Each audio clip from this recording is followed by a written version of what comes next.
The group photo hit Facebook at 9:42 p.m. White sand, blue water, champagne glasses raised toward the sunset. My mother tagged everyone except me. Caption: Family trip to celebrate success. So grateful for what we've built. What they built. Not what we built. Because 2 weeks earlier, when I asked about the vacation dates, my father didn't hesitate. It's not really your scene, Avery. Not your scene, I pressed. He sighed. It's an upscale place. International guests. Investors. You know how these things look. I knew what he meant. You'd just embarrass us. He didn't whisper it. He said it plainly, because in his mind it was factual. I wasn't polished enough, not wealthy enough, not impressive enough. They thought I was still the daughter who left home with 2 suitcases and a maxed-out credit card. They had no idea what I had already done, and by the time the resort manager said my name, it would be too late. Before I tell you how this started, if you've ever been underestimated by your own family, subscribe, and tell me where you're watching from. I read more comments than you think. Now let's rewind. I grew up in a house where image mattered more than income. My father, Thomas Bennett, owned a mid-sized logistics company. Comfortable, upper middle class, obsessed with perception. My mother curated appearances like a full-time job. Matching holiday pajamas, perfect Christmas cards, strategic charity events. My older brother Caleb joined my father's company straight out of college. He wore suits, spoke in rehearsed tones, knew how to nod at investors. I left, moved to Charleston at 23. Started in hospitality consulting, small contracts, boutique properties, long hours. My parents called it cute. They called me independent, which, in our house, meant financially inferior. The vacation wasn't spontaneous. It was announced at Sunday dinner. The Seabrook Crown Resort, my mother said proudly. Private villas, oceanfront, 5-star everything. My father added, it's where serious business relationships are built. Translation: networking disguised as leisure. I asked casually, when are we going? Silence. My brother smirked slightly. My mother avoided eye contact. My father said, it's more of a strategic environment. Strategic. Like I was a liability. If you've ever been excluded politely, not loudly, but strategically, you understand that sting. Stay with me. Here's what they didn't know. 3 years earlier, I consulted for a struggling boutique resort in Charleston. Occupancy low, management weak, ownership divided. I restructured their revenue model, negotiated vendor contracts, introduced event partnerships. 6 months later, profits tripled. The ownership group offered equity. Small at first, then larger, because performance compounds. Eventually, I transitioned from consultant to silent partner. Not flashy, not Instagram-worthy, quiet, calculated. And earlier that year, the Seabrook Crown Resort went up for acquisition. It wasn't public news yet. The property group that owned Seabrook was over-leveraged. Tourism dipped, debt accumulated. They were desperate for restructuring capital. I had built relationships in that world. Hospitality finance circles are small, and reputation spreads. When the deal surfaced, I didn't hesitate. I signed one contract. Minority stake. Strategic management control clause. Not majority ownership, but operational authority over guest services and policy, which meant something important.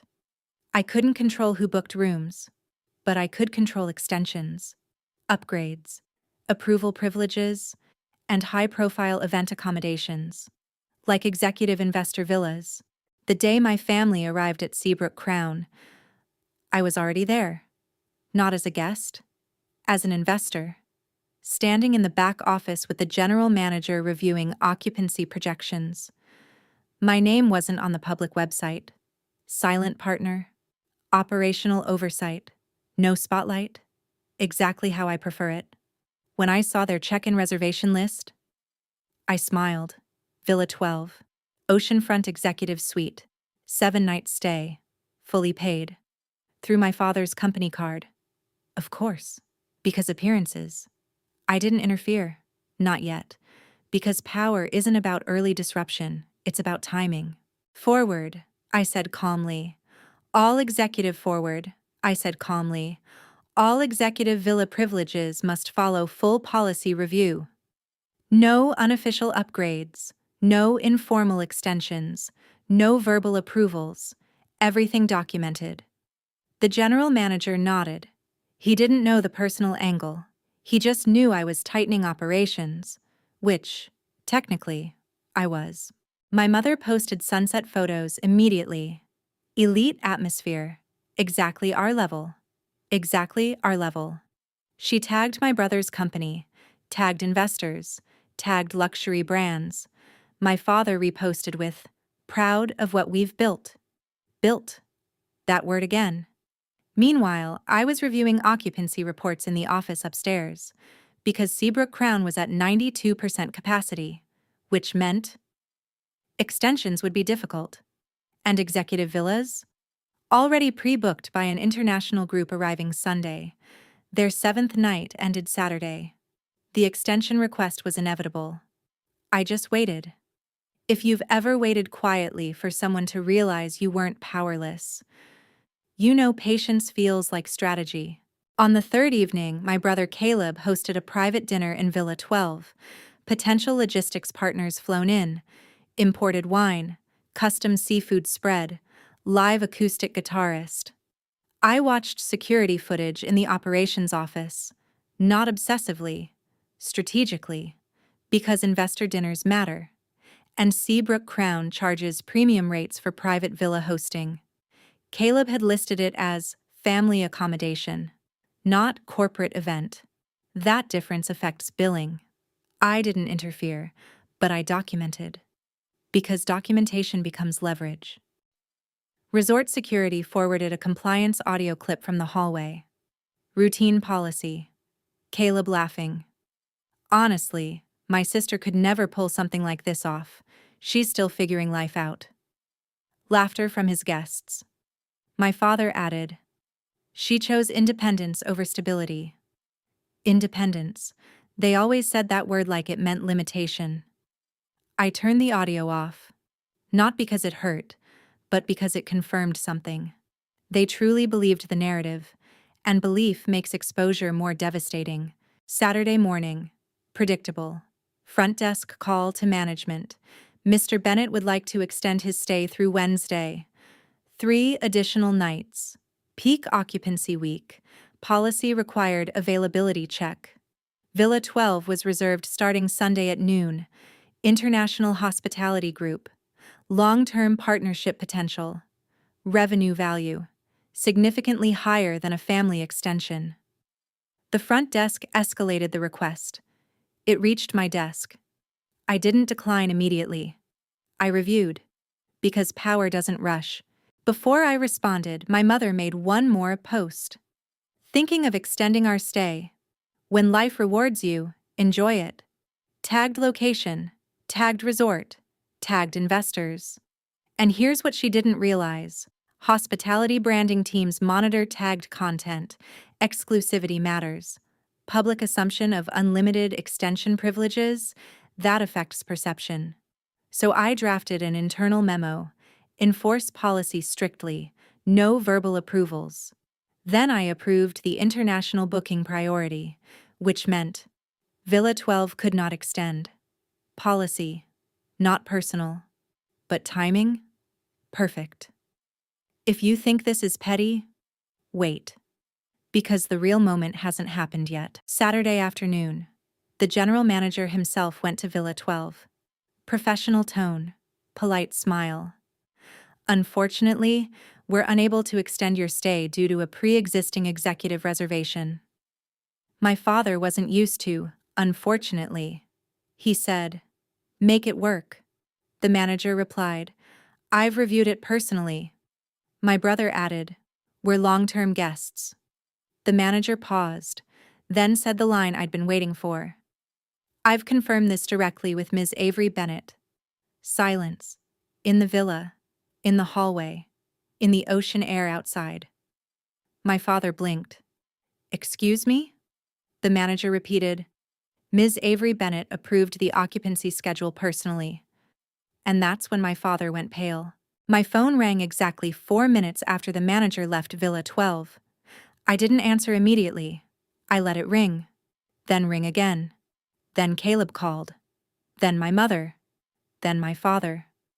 On the fourth call, I answered. Calm. "Avery." Silence on the other end. Then my father. "What exactly is going on?" No anger yet. Just confusion. I said. "What do you mean?" He lowered his voice. "The manager said you approved occupancy scheduling." "Yes." Another silence. Longer. "You work here?" "No." Pause. "I'm part of the ownership group." The air shifted even through the phone. My mother's voice came faintly from the background. "What is she saying?" My father didn't answer her. He asked me one word. "How?" I didn't explain everything. Not over the phone. I simply said, "I've been investing in hospitality restructuring for 3 years." He processed that. Hospitality, restructuring, investment. Words he respected, but never associated with me. Caleb cut in. "This is some minor share thing, right?" I replied calmly, "Operational authority." Silence again.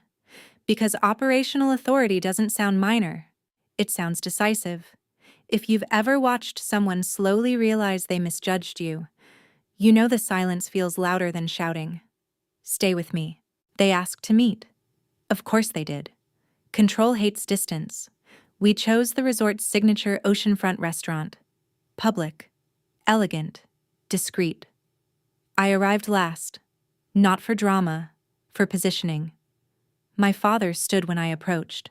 Not out of affection, out of recalibration. My mother's expression shifted between disbelief and calculation. Caleb looked irritated. He preferred direct dominance, not strategic shifts. My father spoke first. "You own this place?" I corrected him gently. "I own a controlling operational share." Caleb scoffed. "So like, what? 10%? I met his eyes. "Enough." He leaned back. That word unsettled him more than a number, because ambiguity creates tension. I placed a thin folder on the table. Not thick, not theatrical, just precise. Equity structure summary. Management authority clause. Signed acquisition agreement. My father read quietly. My mother tried to glance over his shoulder. Caleb reached for it, but my father stopped him. He finished reading, then looked at me differently. Not as his daughter, as a peer. I already knew why they chose Seabrook Crown. My brother had been negotiating a supply contract with an international distribution firm. He needed optics, luxury, stability, affluence. He thought bringing them here elevated his credibility. What he didn't know? Resort management had visibility on booking classifications. The investor dinner had been billed under family accommodation.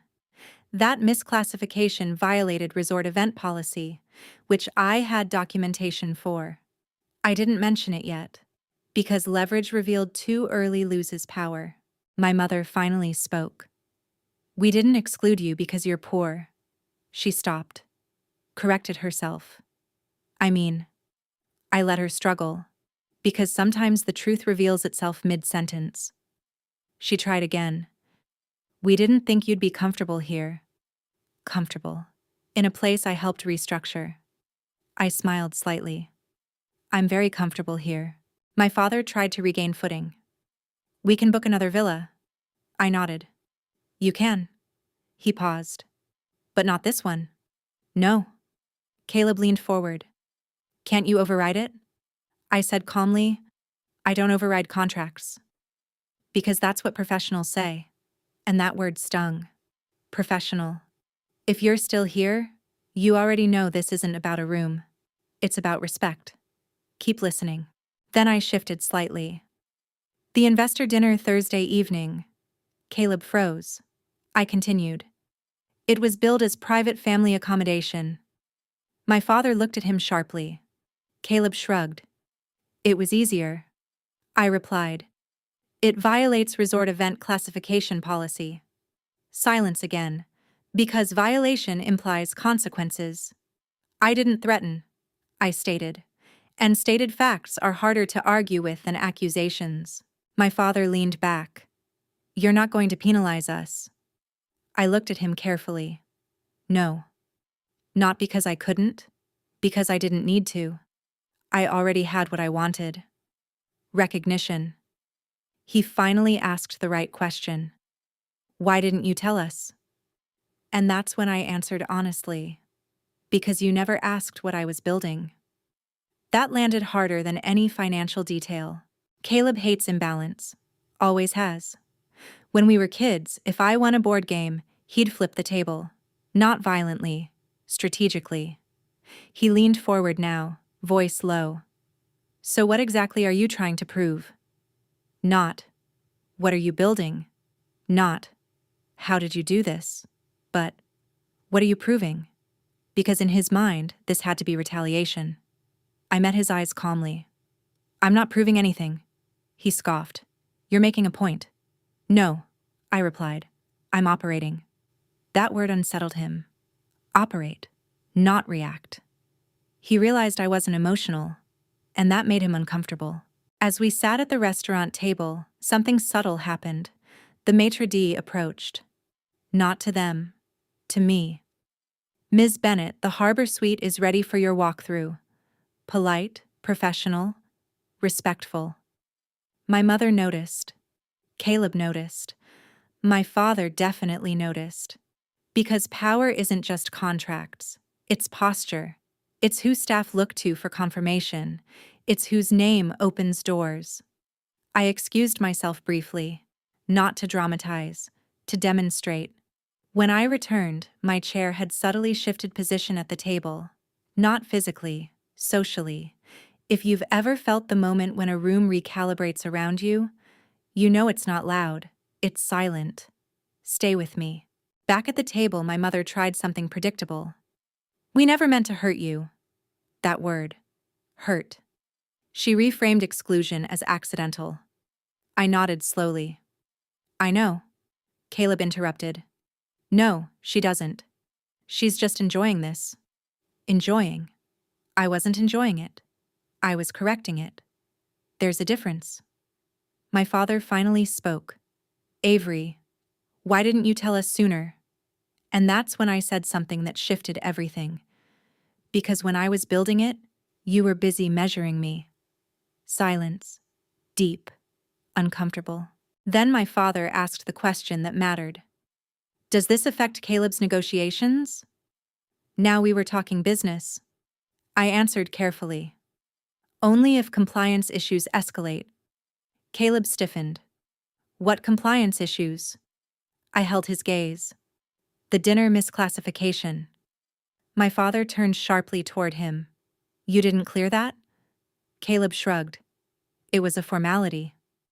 No. In hospitality finance, nothing is a formality. And now my father knew that.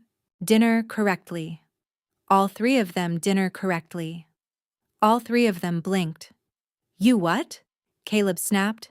It's billed properly now, which meant higher cost, corporate classification, auditable trail. My father understood immediately. Good, he said quietly, because he knew misclassification could look suspicious to partners. I didn't sabotage them. I protected them. But on my terms. Caleb leaned back in his chair, jaw tight. You think you're better than us now? No. I think I'm prepared. I said calmly. I think I stopped waiting for approval. That one landed, because that had always been the unspoken tension. I wasn't competing for attention anymore. I built outside their spotlight. And now the spotlight followed me anyway. If you've ever outgrown the version of you your family still believes in, you understand this shift. Keep listening. After dinner, my father asked to walk the beach with me. Just us. No mother. No brother. The ocean was calm. Night air warm.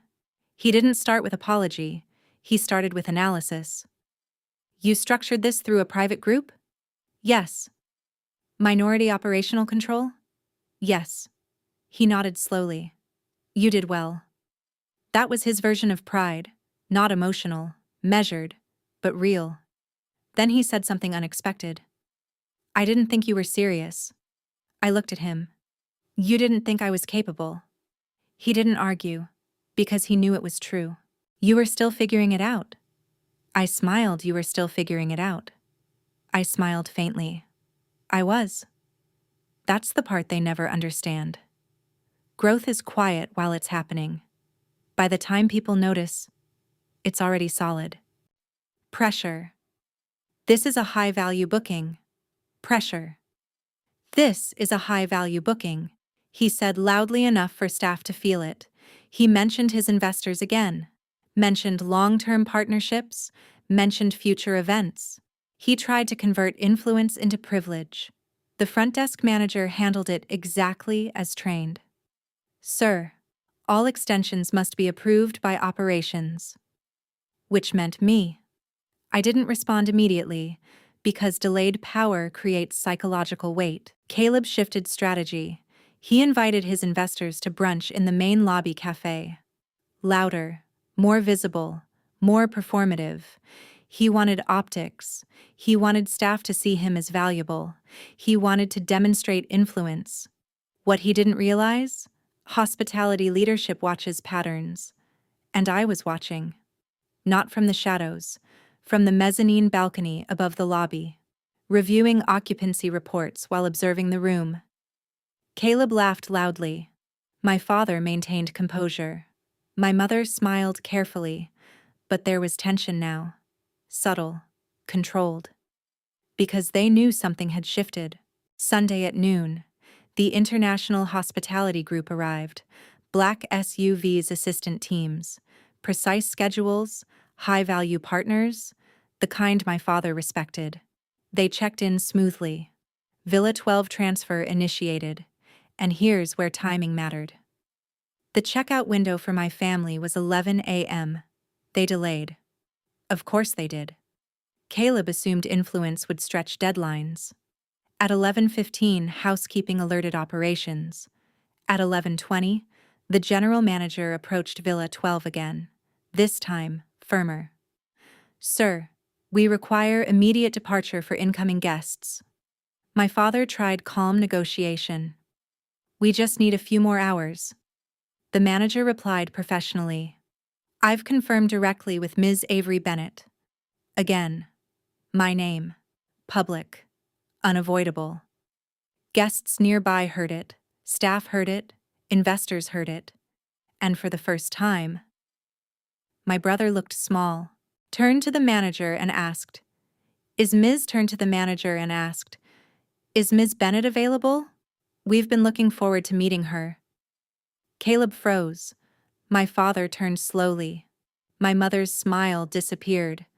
Because this wasn't me blocking them anymore. This was me being expected. I descended the staircase calmly, professional, composed, prepared. The executive extended his hand. Ms. Bennett, we appreciate your operational turnaround projections. Projections, forecasts, growth plans, investment strategy, the very language my family thought I didn't speak. Caleb couldn't help himself. He said, So we're definitely out? I looked at him steadily. Yes. Simple. Final. Not harsh. Not emotional. Just policy. The executive beside me added lightly, We're fortunate she runs things efficiently. Runs things. That word echoed. Because now it wasn't just ownership, it was leadership, publicly acknowledged. For the first time in years.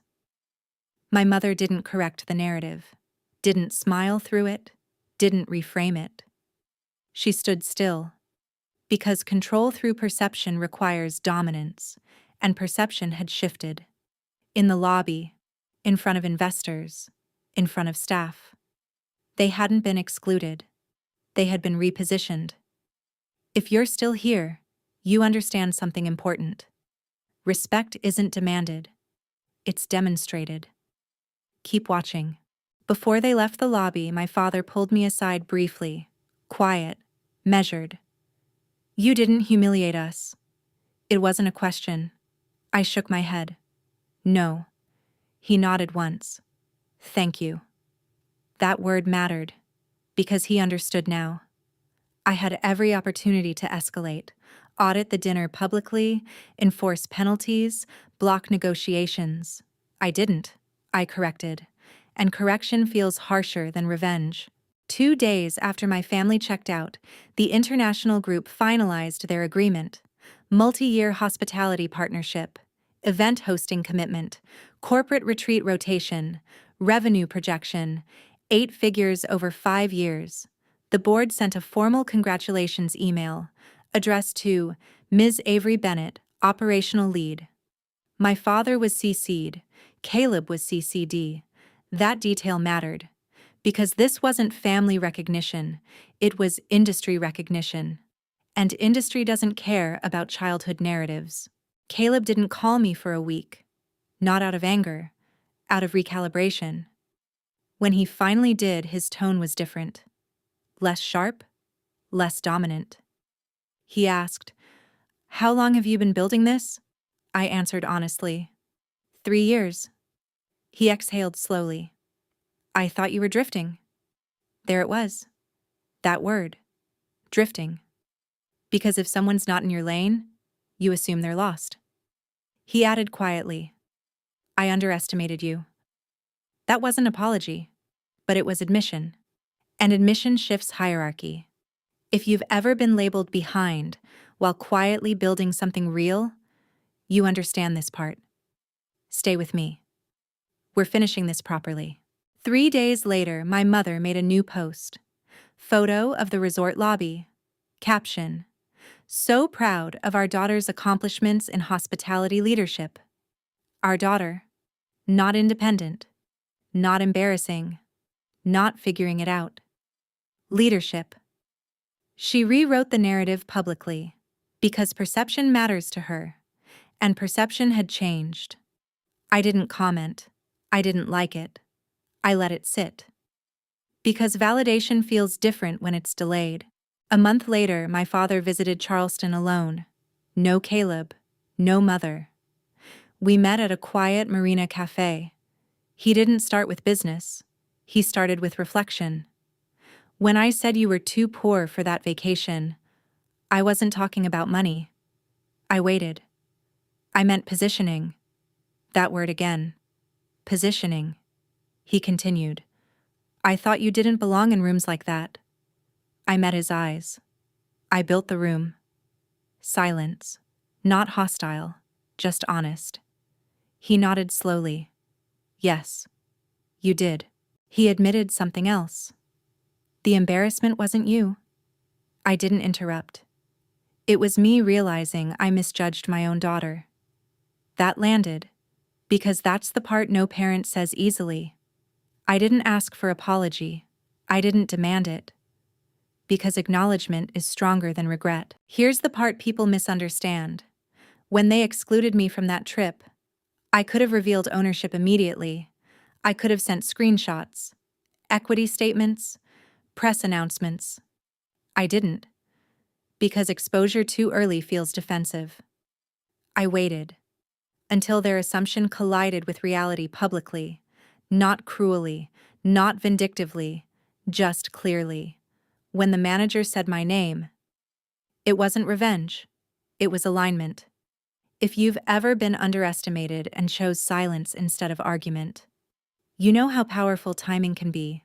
Subscribe if you want more stories like this. One evening, months later, I walked the same stretch of beach at Seabrook Crown. No family, no tension, no optics, just ocean. I thought about that first sentence my father said, "You'd embarrass us." And I realized something simple. People who measure worth by visibility rarely see quiet growth. They look for noise. I built in silence. So by the time they noticed, it was already solid. They thought I was too poor, too small, too inexperienced, too outside their world. They vacationed without me, posted sunsets, tagged investors, celebrated perception. I stayed quiet and signed one contract. Same resort, new ownership structure. When they tried to extend their stay, the manager said my name, and my father went pale. Not because I humiliated him, but because he realized something undeniable. I didn't need to be invited into rooms anymore. I owned part of them. And the most unsettling part? I never raised my voice. There's another story waiting on your screen. And next time, we'll go even deeper. I'll see you there.